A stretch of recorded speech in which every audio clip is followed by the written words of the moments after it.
قسط نمبر 17۔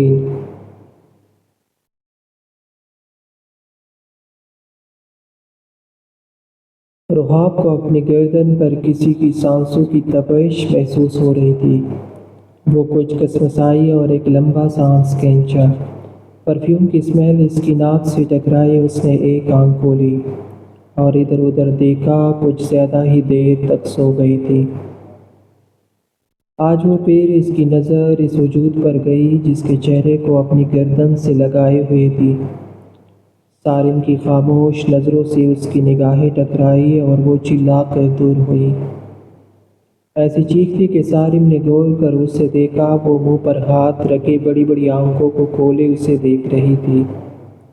آپ ایسے مجھ سے آپ کیوں لگے؟ رحاب کو کچھ سمجھ نہیں آئی۔ وہ اس بیڈ پر کیوں تھی اور الٹا اس سے چپکی ہوئی تھی؟ رات تک تو میں تمہارا بچہ تھا۔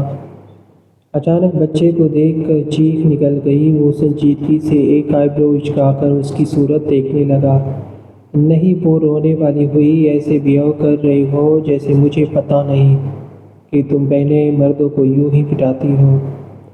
اس کے طنز پر رحاب کے اندر جیسے کچھ ٹوٹ سا گیا۔ نہیں، میں رحاب نے اسے کچھ کہنا چاہا تھا۔ کیا میں جان بوجھ کر میرے قریب آنے کی کوشش کر رہی ہوں کہ میں تمہارے ساتھ بیڈ شیئر کروں؟ تو محترمہ، جب میرا دل کرے گا میں تمہیں یوز کروں گا۔ آفٹر آل تمہارے لیے یہی الفاظ مناسب ہے۔ تم صرف میرے استعمال کے لیے یہاں آئی ہو۔ میرے ساتھ ایسی حرکتیں کر کے میرے سامنے انوسینٹ بننے کی کوشش نہ کرو۔ تو بہتر ہے۔ وہ جیسے لمحوں میں اس کی دھجیاں اڑا گیا تھا۔ رحاب کے حلق میں پنسا آنسو کا گولا آنکھوں سے باہر نکلنے لگا۔ جاؤ اپنے کام کرو۔ اس کے حکم پر وہ بھی پلٹی اور باہر نکلنے لگی کہ ٹیبل سے ٹکرا گئی۔ وہ بلا کر صارم کو دیکھا۔ آگے بڑھی تو دیوار سے ٹکرائی۔ اس کی بے بس اسکی کو نظر انداز کر کے وہ واش روم میں چلا گیا اور رحاب کمرے سے ہی نکل گئی۔ وہ کچن کے ذریعے پچھلے صحن میں نکل آئی۔ اسے لگ رہا تھا اس کا دم گھٹ جائے گا۔ اس نے لمبے لمبے سانس بھرے آنسوؤں کو رگڑ کر صاف کیا اور نل کھول کر وہ ٹھنڈے پانی کو چہرے پر مارنے لگی۔ عجیب مزاحیہ بات تھی۔ کردار صاف ہونے کے باوجود وہ بد کرداری کے طعنے سہنے پر مجبور تھی۔ اس نے خود کو فریش کیا اور اپنے دوپٹے سے ہی چہرہ صاف کر کے وہ کچن میں آ گئی۔ آج مالا نہیں تھی۔ صبح کا وقت تھا۔ اس نے خود ہی سب کے لیے ناشتہ بنانا شروع کر دیا۔ یہاں تک کہ اس کے گھر میں چہل پہل کی آواز آنے لگی۔ اس کی آنکھ سے آنسو رک ہی نہیں رہا تھا۔ معلوم نہیں کیوں تھوڑی دیر مزید گزری تو حنین کی آواز پر وہ پلٹی۔ مالا جلدی سے ناشتہ دے دو، بھوک کو تم گئی۔ تم یہاں کیا کر رہی ہو؟ سختی تیوروں میں سے وہ دیکھنے لگی۔ میں ناشتہ بنا دیتی ہوں آپ کا۔ تمہارے ہاتھوں سے تو مجھے کچھ کھانا ہی نہیں۔ صبح موڈ خراب کر دیا۔ اور سنو، یہ تم جان بوجھ کر اپنے گھر نہیں جا رہی نا تاکہ تم اپنے بھائی سے میری جان نہ چھڑوا سکو؟ حنین نے آنکھیں گھمائی۔ ایسا نہیں ہے، میں آج جاؤں گی۔ رحاب بولی۔ روئی کیوں ہو تم؟ وہ صرف اور صرف بلال کی وجہ سے رحاب کے ساتھ ایسی ہو رہی تھی، ورنہ دل کی بڑی نہیں تھی۔ تبھی سے سوال کر گئی۔ رحاب نے کوئی جواب نہیں دیا اور حنین کو دوسرے لمحے عافیہ نے بلا لیا تو وہ بات سننے بنا ہی وہاں سے چلی گئی۔ دوسری طرف عافیہ نے حنین کو پیار کیا۔ میرا بچہ نیند پوری کر لی تھی؟ جی امی۔ وہ ان کے پیار پر مسکرائی۔ ایام بھی ٹی شرٹ اور ٹراؤزر میں وہی آ گئی۔ اس کے کھلے براؤن بال اور نازک وجود جس میں جوانی کی بہاریں بڑی نمایاں تھیں، اور وہ دھوپ سے بیٹھ گئی۔ عافیہ نگین اور حنین نے تو نگاہ ہٹا لی۔ ساجدہ بھی کچھ جب سوئی۔ ایام بچے کپڑے بدل کر آؤ، یہاں بھائی وغیرہ اور انکل اور بھی آ جائیں گے۔ ابھی آپ مجھ سے نہیں پہنا جاتا مما، 2 گز کا ڈریس، اور آج میں سوچ رہی ہوں ہم باہر جائیں۔ جب سے میں آئی ہوں میں یہی ہوں، معصومیت سے بولی، جبکہ حنین نے بھی سر ہلایا۔ ہاں چلتے ہیں، کتنا مزہ آئے گا نا؟ ایام ایکسائٹیڈ ہو گئی۔ میں مالا کو بتاتی ہوں۔ وہ اٹھ کر کچن میں آئی۔ میں تو پریشان ہوں، لڑکیاں لڑکوں سے اریٹیٹ ہوتی ہے، یہ مالا سے ہو گئی ہے۔ ساجدہ کی بات پر معلوم نہیں وہاں بیٹھی ہر عورت کو ہنسی آ گئی۔ حنین بھی کچن میں آ گئی لیکن مالا نہیں تھی۔ مالا کہاں ہے؟ حیام بولی معلوم نہیں، وہ آئی نہیں۔ روحاب نے کہا ساجد انکل کی تو طبیعت ٹھیک ہے، وہ تب ہی یہاں نظر نہیں آتی جب ساجد انکل کی طبیعت خراب ہو۔ وہ کچن کے دروازے سے نکلی تو حیام بھی پیچھے نکلی۔ روحاب جب کہ ناشتے میں لگی تھی، وہ وہاں آئی تو مالا سخت نگاہوں سے بیٹی باپ کو دیکھ رہی تھی جس کے وجود میں جان ہی نہیں تھی۔ مالا، حنین نے مالا کو جھنجھوڑا، کیا ہوا ہے؟ انکل کو۔ حنین نے ساجد کو دیکھا اور آنکھیں پھیل گئی۔ مالا کچھ نہیں بولی۔ یا اللہ! حنین پلٹی اور پلٹ کر وہ دوڑ کر گھر میں آئی۔ امی ساجد انکل کو کچھ ہو گیا ہے، مجھے لگتا ہے ان کی ڈیتھ، پلیز کوئی چلے دیکھے۔ حنین کا لہجہ بھر گیا۔ اچھا ہی ہوا بلا ٹل گئی، اور انشاءاللہ یہ مالا بھی کسی دن مر جائے گی۔ یوں ہی الہام امین نگین کی صفائی پر حنین دنگ رہ گئی۔ ایسے نہ کہو نگین، جا کر تو دیکھو۔ ساجدہ اٹھی جبکہ عافیہ بھی نگین کی وجہ سے بیٹھی رہی۔ بخت اور آئینہ باہر نکلے تو حنین نے بخت کے بازو پکڑے۔ ساجد انکل کی ڈیتھ ہو گئی ہے، مجھے لگ رہا ہے، پلیز آپ دیکھیں۔ بخت ایک دم شاک تو ہوا لیکن چپ ہو گیا۔ آئینہ بھی آگے بڑھی، ایک دم گھبرا گئی تھی۔ کیا ہو گیا ہے آپ لوگوں کو؟ کوئی مر رہا ہے یا مر گیا ہے اور آپ لوگوں اس کو دیکھنے کے لیے تیار نہیں ہے؟ ٹھیک ہے، میں خود ایمبولینس کو بلا لیتی ہوں۔ بخت کو بھی نہ ہلتے دیکھ حنین نے اپنا موبائل اٹھایا اور ایمبولینس کو بلاتی کہ عافیہ نے اس کا موبائل کھینچا۔ تمہارے باپ کو اٹھنے دو، وہ وہی کرے گا جو کرنا ہے، بلا وجہ اپنی ٹانگیں نہ اڑاؤ اور اتنی دیر میں وہ مر جائے۔ حنین حیران تھی، اتنی نفرت تھی ان سب کو، اللہ کو جو منظور۔ عافیہ نے کہا اور بیٹھ گئی۔ حنین کو بہت رونا آ رہا تھا۔ حیام بھی آ گئی، وہ انکل کو دیکھے، مجھے لگ رہا ہے مما ان کی ڈیتھ ہو گئی ہے۔ حیام رو پڑی اور ساجدہ نے بیٹی کو خود سے لگا لیا اور اس کے کمرے میں سے لے گئی۔ حنین جب کہ اوپر باپ کے کمرے میں بھاگی اور دروازہ پہلی بار بجائے بنا وہ اندر آ گئی۔ وجدان نے مڑ کر دیکھا، بابا ساجد انکل کی ڈیتھ ہو گئی ہے، پلیز ایمبولینس کو بلائیں۔ حنین بولی تو وجدان نے مڑ کر اس کی شکل دیکھی، پیشانی پر 2 بل ڈالے اور منہ پیر لیا۔ ہم ٹھیک ہے، چلو تم آ رہے ہو؟ کیا کسی کی موت اتنی عام تھی؟ حنین کو آخری دروازہ صرف جہان کا لگا تھا۔ وہ جہان کا دروازہ پیٹ گئی جبکہ نگین تملا گئی۔ حنین اسے تنگ نہ کرو، اس کی طبیعت نہیں ٹھیک، نگین نیچے سے بولی اور اسے ہٹانے کے لیے اوپر آنے لگی۔ روحاب اور اینا دل تامے ان لوگوں کو دیکھ ہی رہی تھی، یہ تو سفاق تھے۔ یہ نفرت کا گراف بہت بلند تھا اور ان سب کا نگین کے پہنچنے سے پہلے ہی جہان نے دروازہ کھول دیا۔ وہ شاول لے کر نکلا تھا۔ جہان بھائیو، ساجد انکل کی ڈیتھ ہو گئی ہے، مجھے لگ رہا ہے، پلیز کچھ کرے۔ وہ بولی تو سعد بھی یہ سن چکا تھا۔ جہان کے چہرے پر صرف پریشانی نمودار ہوتی دکھائی دی تھی۔ وہ مڑا، اس نے شرٹ ڈالی اور وہ باہر نکلتا ہوا دیکھا تھا۔ اس کے پیچھے سعد بھی اترا اور حنین جلدی سے ان دونوں کے پیچھے نکلی تھی۔ اینا نے بخت کو دیکھا جبکہ بخت نے اوپر باپ کو اور چاچا کو دیکھا، وہ دونوں پہلی بار مالا کے پورشن میں آئے تھے۔ ساجد کو بے حس وہ حرکت پڑا دیکھ اس نے ایمبولینس کو کال کی۔ مالا، یہ کیا ہوا ہے؟ کیسے ہوا ہے؟ سعد کے سوال پر مالا کی آنکھوں میں حرکت آئی۔ میرے ابو مر گئے ہیں۔ وہ جہان کو دیکھ رہی تھی۔ جہان نے ایک نگاہ اس پر ڈالی اور لب دبا گیا۔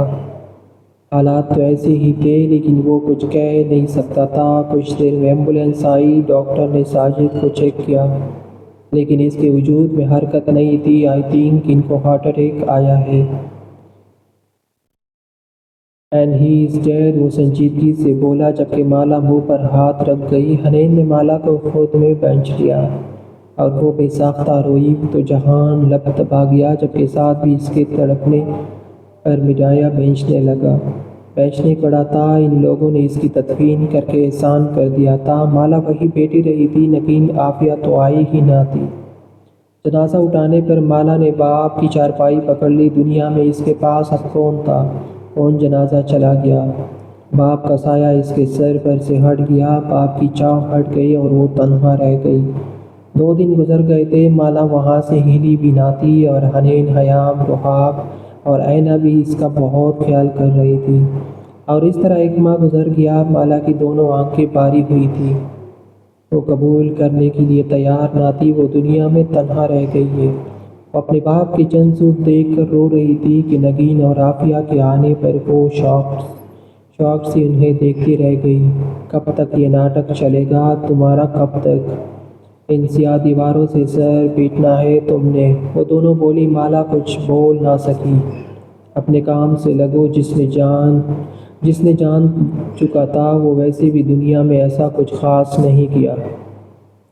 اس نے جو اتنا ماتم کیا جائے اس کا اٹھ کر اپنے کام سے لگو، دوبارہ نہیں کہنے آئیں گے ہم، پھر اپنا بندوبست کر کے چلی جانا اور کسی اور جگہ جا کر یہ رونا مت ڈال لینا، منحوسیت ہی پھیلا رکھی ہے سارے گھر میں۔ اس نے سنا کر وہ دونوں چلی گئی، اس کے آنسو پوچھنے کے لیے کوئی نہیں تھا۔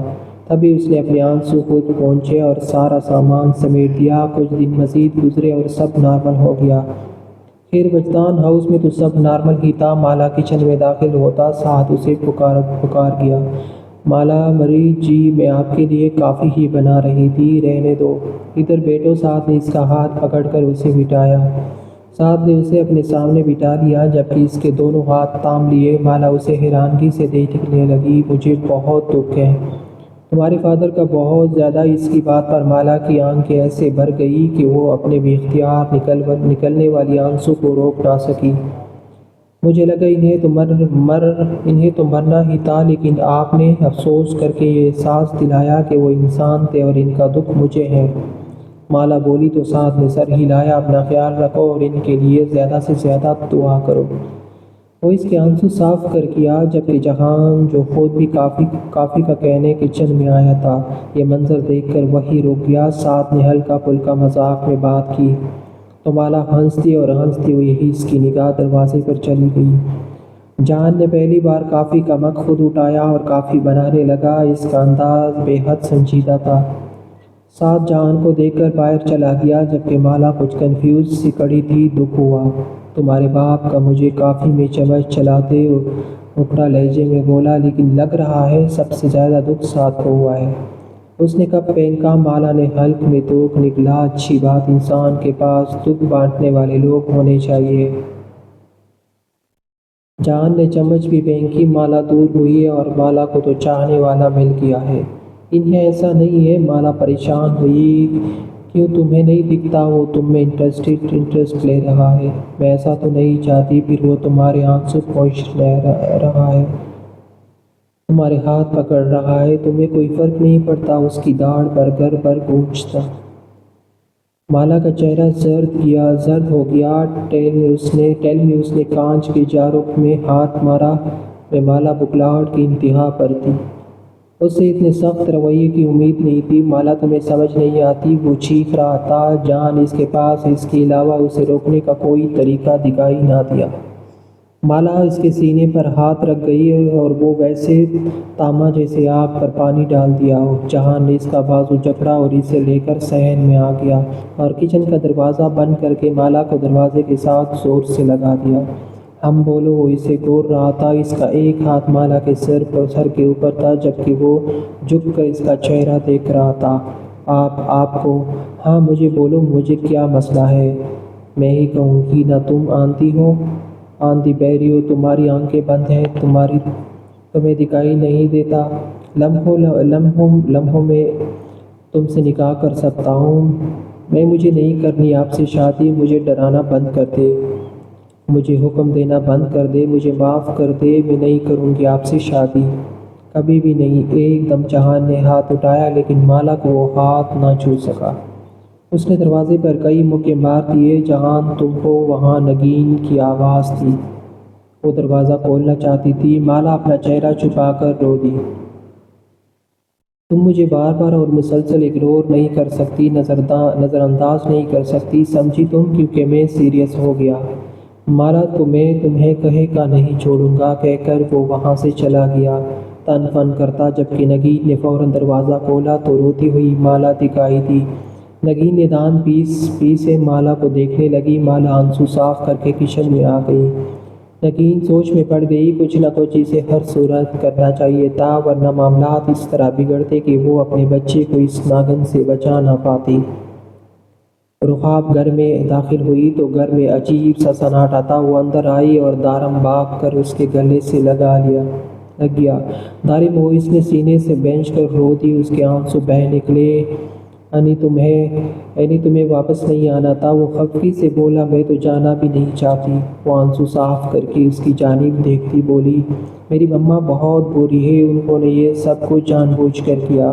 آپ کو پتہ ہے وہ واپس آ گئی ہے اور ماموں کا بس نہیں چل رہا، ان کو مار دے۔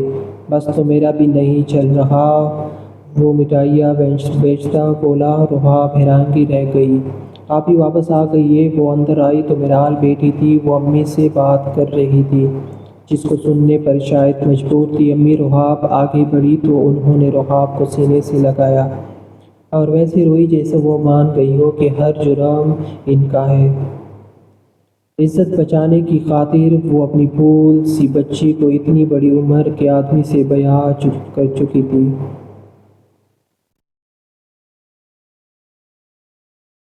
اس کے باقی سارے قسط میں نے اپلوڈ کیے ہیں، تو آپ چینل کو وزٹ کیا کریں، اور جو باقی قسط جو بھی رہتے ہیں اس کے میں ڈیلی اپلوڈ کرتا رہتا ہوں، تو کامنٹ کے ذریعے اپنی رائے سے آگاہ کیجیے گا۔